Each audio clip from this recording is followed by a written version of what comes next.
ਸਤਿ ਸ਼੍ਰੀ ਅਕਾਲ ਸਾਰਿਆਂ ਨੂੰ। जिन्ने भी मेहमान इत्थे मौजूद ने और बुजुर्गों को प्रणाम, और जो पंजाब से बाहर से आए हैं, हिंदुस्तान से बाहर आए हैं, उनका तमाम पंजाब की तरफ से, पंजाब वासियों की तरफ से हम तहे दिल से स्वागत करते हैं। और first of all would like to say thanks to government of Punjab, the honourable CM of Punjab Sardar Bhagwant Singh Mann, my elder brother, my mentor. I have learned so many things from him and still learning.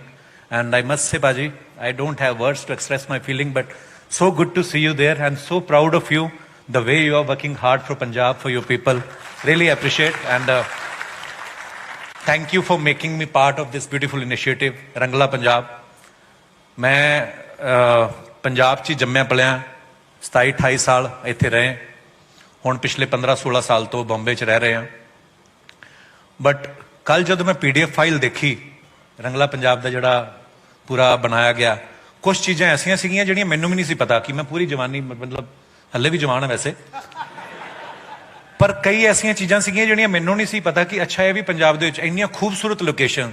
सो ये बड़ा ही खूबसूरत initiative है पंजाब सरकार का, ताकि हाले तक जिद्दां ma'am अनमोल गगन मान होना ने दस्सिया कि हाले तक लोग जिहड़े आंदे सी कि साडा टूरिज्म स्पिरिचुअल सीगा, इतिहासिक सीगा, लोग मत्था टेकन आउंदे, क्योंकि मैं अमृतसर तो बिलोंग करदा, अमृतसर दे विच बहुत सारा टूरिज्म है और बहुत सारे लोग तो साडे ही ने आउंदे जिहड़े वापस, जिहड़े अमेरिका, कैनेडा, आस्ट्रेलिया, न्यूजीलैंड, दुनिया के ਵੱਖ-ਵੱਖ कोनियां च वसे ने, अपने बच्चों को लैके आउंदे ने।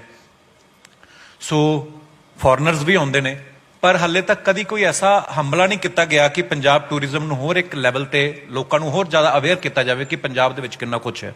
जिहड़े पंजाब च जम्मे पले शायद उन्हां नूं ही इन्ना नहीं पता। सो ये बड़ा सोहना इनिशिएटिव है और ये पिछे काम कर रहे तमाम जिन्ने भी एडमिनिस्ट्रेशन टीम है, जिन्ने भी पुलिस ऑफिसर्स ने, जिन्ने भी गवर्नमेंट अधिकारी ने, अनुराग वर्मा जी और मैम राखी जी और सारी टीम, मैं शायद एक एक का सब का नाम लवांगा तो बहुत समा लग जाएगा।